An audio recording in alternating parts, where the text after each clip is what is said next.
बिस्मिल्लाहिर्रहमानिर्रहीम। मेरे प्यारे हम वतनों, पाकिस्तानियों, मुसलमान भाई और बहनों और बेटियों, तो मैं जो आप से बात करना चाह रहा हूँ आज वो ये है कि मुल्क में जो सूरत हाल है, बड़ी बेचैनी की कैफियत है, लोग परेशान हैं। पहले तो मैं स्पोर्ट्स पे बात करता रहा हूँ, लेकिन मैंने महसूस किया है कि ये जो बर्निंग इशू है कि हर कोई बेचैन है और मुल्क हमारा दलदल में धंसता जा रहा है, इस पे मैं जो समझता हूँ, जो महसूस करता हूँ, उस पर बात करूँ।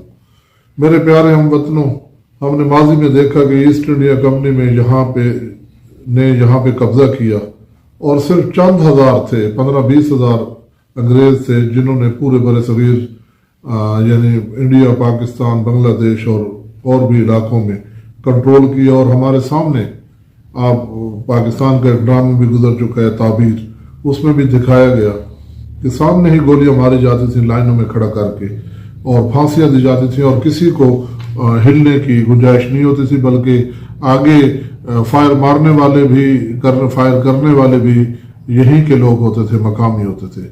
अब वो दुनिया में हिकमत अमली तब्दील हो चुकी है। अब वो फौजें नहीं भेजते, बल्कि मुल्क का जो तब्दील करने वाले लोग होते हैं, वहां पे कंट्रोल करने वाले होते हैं, वो उनके अपने बंदे होते हैं। उनकी शुरू से वीडियोस बना ली जाती हैं, उनकी फाइलें तैयार हो जाती हैं, ताकि कभी अगर उनमें ईमान जागने लगे तो उनको पीछे से उनकी लगामें खींच दी जाए या उनको साइड पे कर दिया जाए। मिसाल के तौर पर बेशुमार मिसालें आप कोई भी मतलब महसूस कर सकते हैं। मैं किसी एक सियासी जमात की बात नहीं करता। क्या मैं पाकिस्तान के बाद देख लें, 1960 की दिहाई में पाकिस्तान कर्जे दे रहा था दूसरे मुल्कों को, और जिनको कर्जे दे रहा था अब उनसे कर्जे लेने हम जाते हैं और वो हमें कर्जा नहीं देते। तो इसकी क्या वजह है, इसके कौन जिम्मेदार है? हम ज़हनी गुलामी में से निकलें, नस्ल दर नस्ल हम जिनको वोट देते रहे उनके उससे निकलें। और दूसरी एक और बात मैं करना चाहूँगा, ये एक बात बड़ी हसास है, शायद मुझे इस बात में आइंदा तकलीफ भी हो, लेकिन अल्लाह की राह में बात करते हुए अगर तकलीफ आ जाए तो वो एक अजर है। तो उसमें ये मैं कहूँगा कि हमारी एजेंसियों को, हमारे यूनिफॉर्म में बैठे लोगों को जो कि मुखलिस हैं और खुदा पे दिली तौर पे यकीन करते हैं, ज़बानी तौर पे नहीं, उन्हें भी सोचना चाहिए कि हमारे यहाँ पे जो कंट्रोल करने वाले लोग हैं, जो गैर मुल्कियों को टाउट हैं और हम पे जुल्म कर रहे हैं, तो उनको किसी न किसी तरीके से राह रास्त पे लाया जाए। और उसके लिए एक मुसलसल जिद्दोजहद, ये नहीं कि नारा मार के रोडों पे आना, वो भी अपनी जगह पे दुरुस्त है, लेकिन ये भी है कि उनको राह रास्त पे लाया जाए। एक ऐसी तंजीम साजी की जाए जो हमारे मुल्क को बेहतर करे और हमारे असासों का हिफाजत करे। और इसमें हम देख लें कि हम अहमकों की जन्नत में रह रहे हैं। मिसाल के तौर पर कि पिछले दिनों हमें तालीमी इदारों में एक प्रॉब्लम फेस आई जब APS पे हमला हुआ, तो उस पे ये हमें फेस हुआ कि जी पूरी कौम लगी हुई है जी इदारों की दीवारें ऊंची करें, वॉक थ्रू गेट लगाएं, ऊपर एक संतरी बिठाएं या ऊपर सिक्योरिटी गार्ड्स बिठाएं जो कि हिफाजत करें। अब बेवकूफ लोगों, उन्हें यह समझ नहीं आई कि जो बस 40 किलोमीटर रोड पे जा रही है 50 बच्चे उठा के, कोई दहशतगर्द उसमें ग्रेनेड नहीं फेंक सकते। तो दीवारों में अगर घुस भी जाए, जो GHQ में जा सकते दहशतगर्द, वो एक इदारे में जाना क्या मसला है? हम करोड़ों अरबों रुपए सरकारी प्राइवेट इदारों पे लगाते रहे और कहीं से कोई दीवाना अगर महबूत लवास बंदा किसी इदारे के करीब से गुजर पड़ता तो वायरलेस चल जाती, फोन चल जाते।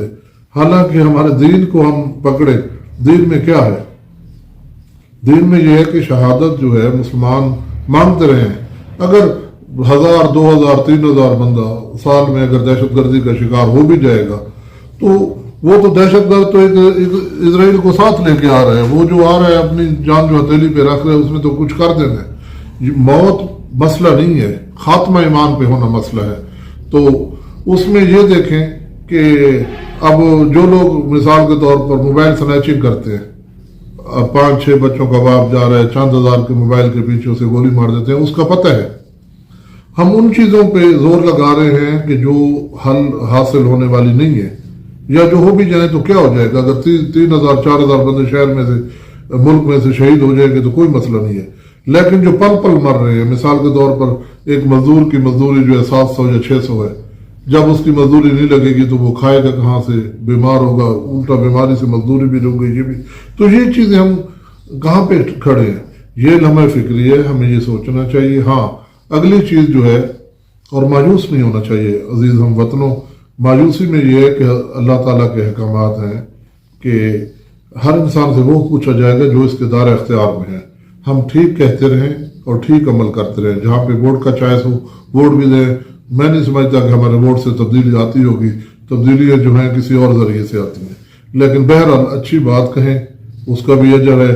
اور اپنے عزیز و اقارب، اپنے ارد گرد لوگوں آپ سے ان کو خیر پہنچائیں، حلال رزق کمائیں، درود و پاک کا ذکر کریں، باوضو رہیں، والدین کے حقوق ادا کریں، اور جہاں پہ حق کی بات کرنی پڑے، کہنی پڑے، اس کو سپورٹ کرنی پڑے، یہ کرتے رہیں. اور یہ اگر برا دور بھی ہے تو اس کا مسئلہ نہیں ہے، اس میں ٹینشن نہ لیں، یہ بھی ہمارے لیے امتحان ہے. اور جب خوشحالی کا دور ہوگا اس وقت بھی ہمارے لیے امتحان ہوگا. انسان ہر وقت امتحان میں سے گزر رہا ہے. تو ایک تو یہ ہے کہ ایک اچھی جد و جہد کریں باشعور. اگر وہ سوچ سکتے ہیں جن کے پاس قرآن پاک بھی نہیں ہے، تو ہمارے پاس قرآن پاک ہے، حضور پاک صلی اللہ علیہ وسلم کی سیرت مبارک ہے. اگر ہم سے کمی بیشی ہو جاتی ہے، صدق کے دل سے توبہ کریں، اللہ تعالیٰ کی رسی کو پکڑیں، تفرقے میں نہ پڑیں، آپس میں پیار و محبت سے بڑھیں. اور میں جو مختلف میں کہوں گا کہ اداروں کے لوگ ہیں وہ بھی سوچیں کہ من و من اوپر سے احکامات کو دیکھیں، سوچیں اور ڈیبیٹ بھی کریں کہ کیا یہ جو احکامات پر ہم عمل کرتے ہیں کیا یہ ہمارے ملک کی مفاد میں ہیں، یا جو بھی باہر سے آ گئے احکام یا امپورٹڈ جو بھی لوگ آ گئے، پولیٹیشین کو بھی. اب یہ جو چیزیں ہیں انہیں بھی سوچنا چاہیے، کیونکہ ہر انسان سے وہ پوچھا جائے گا جو اس کے دائرہ اختیار میں ہے.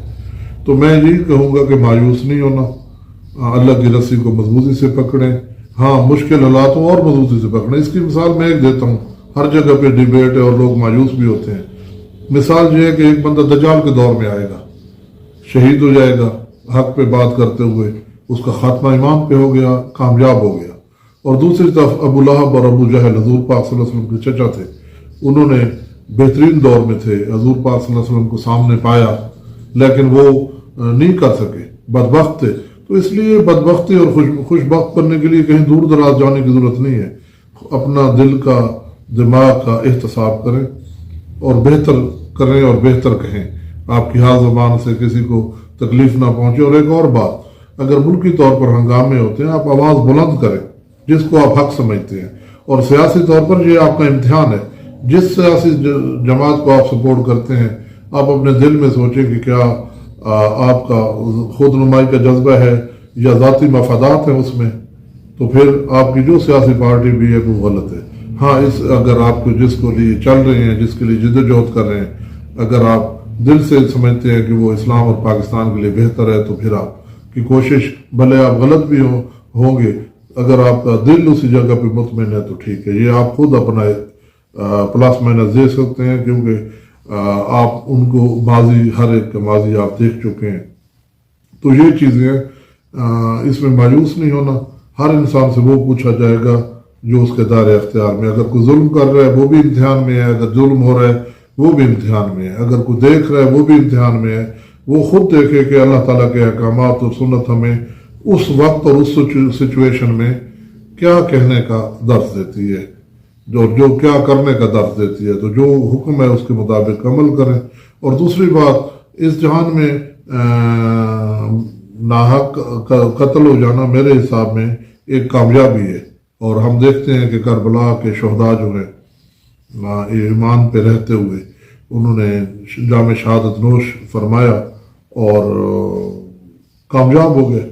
تو کامیابی جو ہے وہ اس کا پیمانہ یہ نہیں ہے کہ آپ بڑے بڑے عہدے لے لیں یا بڑی بڑی اس کو آپ کو گاڑیاں لے لیں. کامیابی یہ ہے کہ آپ کا خاتمہ ایمان پہ ہو. تو کوشش کریں آپ جو آپ کے پاس میں ہے. جی اللہ تعالیٰ آپ کو خوش رکھے، دین و دنیا کی کامیابی دے. اللہ